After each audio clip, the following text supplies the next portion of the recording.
pleasant morning to all of you.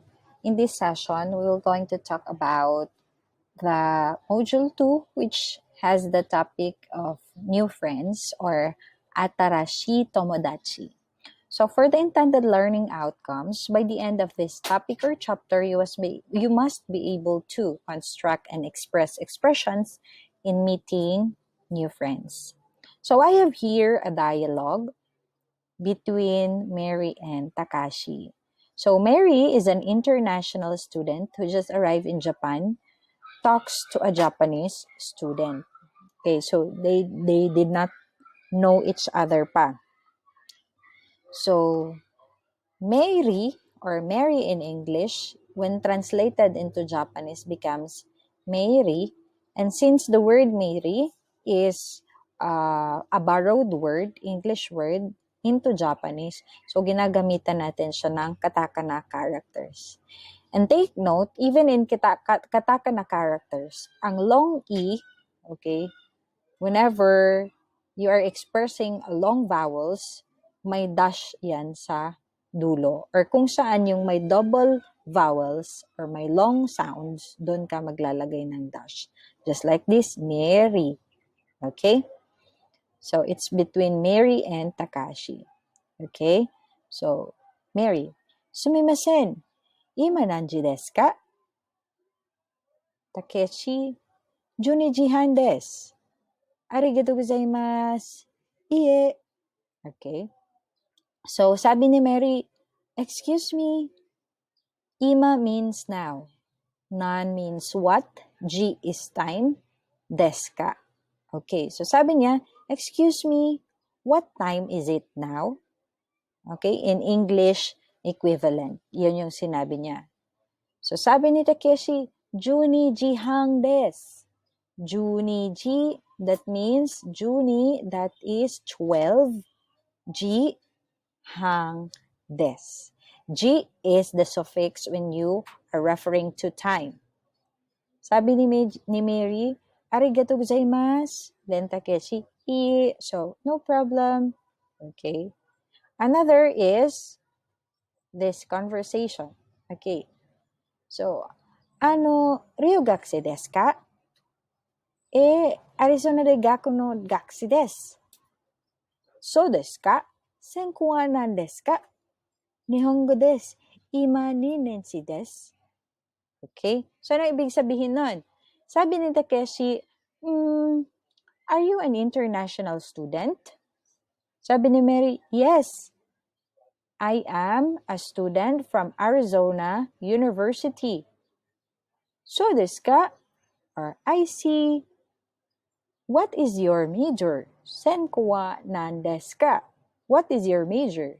Sabi ni Mary, Nihongo desu. So, Japanese language is her major.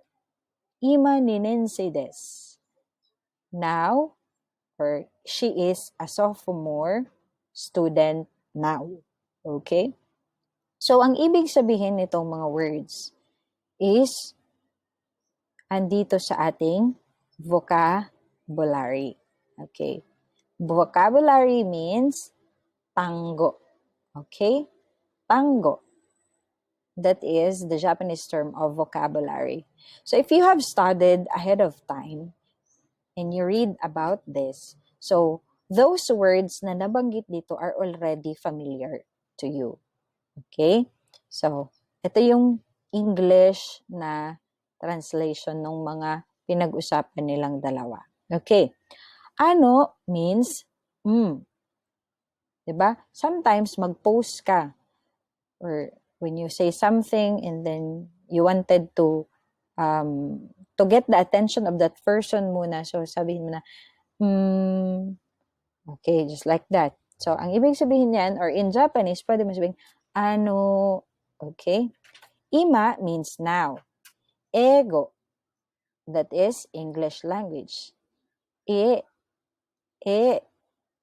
is yes. Okay? Iba yung no kasi iye. Yun siya kasi ay yun. Ito, this is that is yes. Gakusei, student. Take note, hindi ko binasa ang u kasi nga magkasunod itong U, ang sinusundan niya is ga. Okay? So that is silent U. Ang pagbasa niyan, that is gaksay. So this one, ito yung sinasabi ko na suffix go. Okay? Nani, nani, go. Okay. So, it means Japanese or it means language or it refers to language. For example, is Nihongo. Okay? Kagaya nga ng sinabi ko, pag may N, may invisible G yan siya dyan na kung basahin mo magiging Nihongo. Okay? So, Nihongo.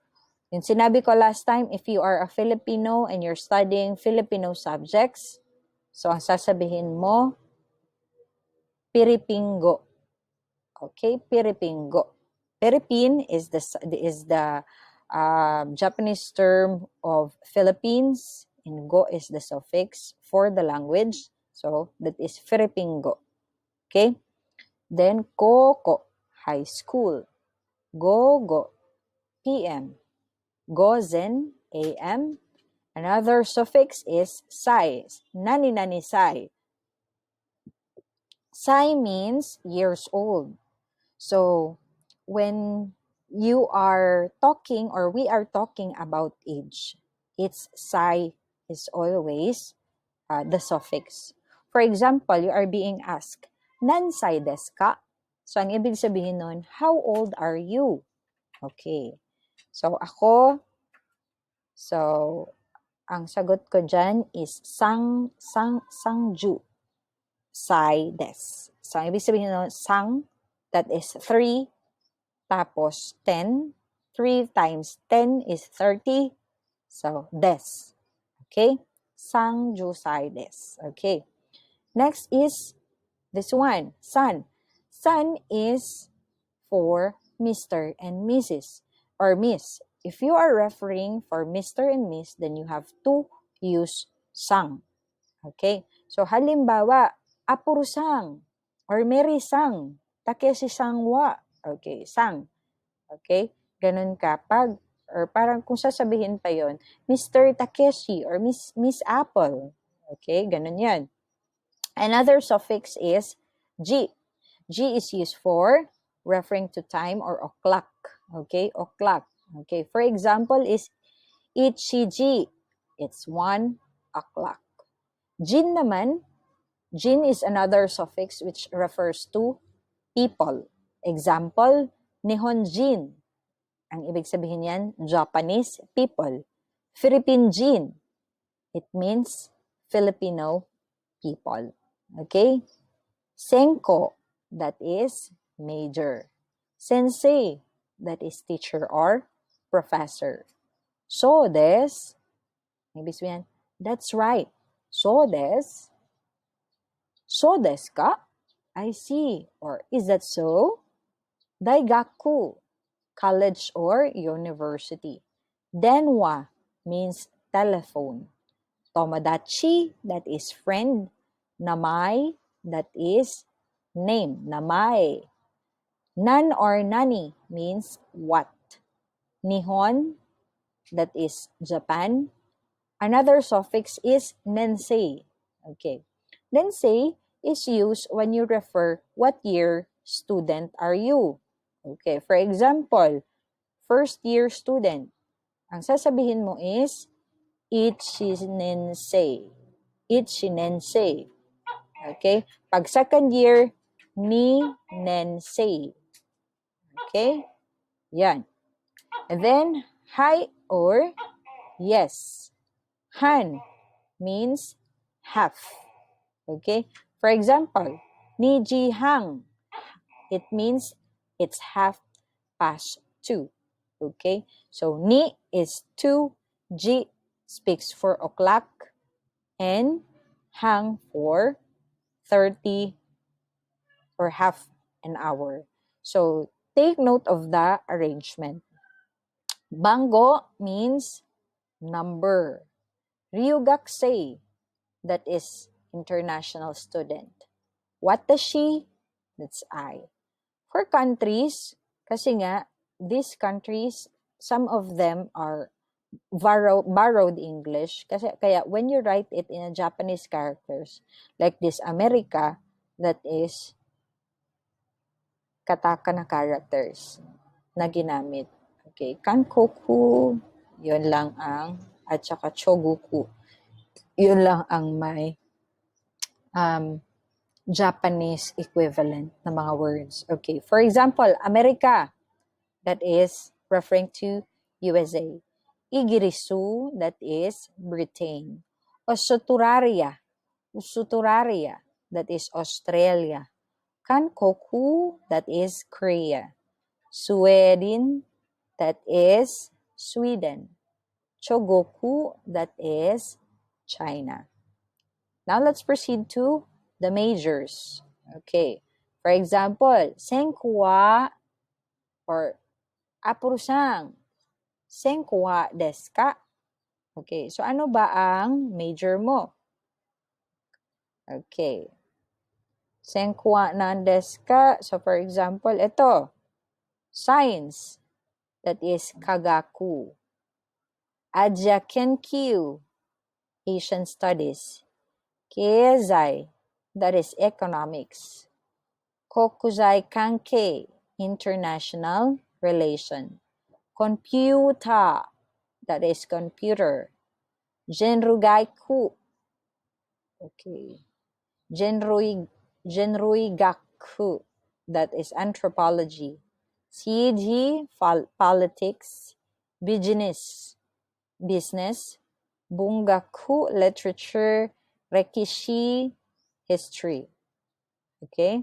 For occupation, shigoto or job, work, or occupation. Yan yung ibig sabihin ng shigoto. So, what is your shigoto? What is your job? For example, I am a doctor. Isha. Okay? Isha. Kaishain. Office worker. Kokosei. That is high school student. Shufu. My mother is a shufu. Housewife. Daigakuinsei, graduate, student. Daigakusei, college, student. From its root word daigaku, okay? And then bengyoshi, that is for lawyer. For family, ito. Ukasan, that is mother. Otosan, father. Take note for the long O ha. Onisan, older sister. Unisan, older brother. Imoto, younger sister. Ototo, younger brother. Okay. So now let's proceed to grammar. Okay. For this grammar, this one, how to read this? This is bong po. Okay, bong po. Okay, for grammar. Okay. So, X, wa, Y, des. X, wa, Y, des. Diba this is supposed to be read as ha? Okay. But this time, this character is used as a particle. And when it is used as a particle, ang pagbasa niyan is wa. Okay? So, it is 12:30. I am a student. My major is the Japanese language. These sentences will all be translated into Japanese using an appropriate noun and the word des. Okay. Nani-nani des means it is. Okay? So, ang ibig sabihin ng des is it is. English equivalent niya. Okay. Example. Juni jihang des. In English, it is 12:30. Gakusei desu. I am a student. Nihongo desu. My major is Japanese language. Note that one of these sentences has a subject like it, I, and my major found in English counterparts. Sentences without subjects are very common in Japanese. Japanese speakers actually tend to omit subjects whenever they think it is clear to the listener what or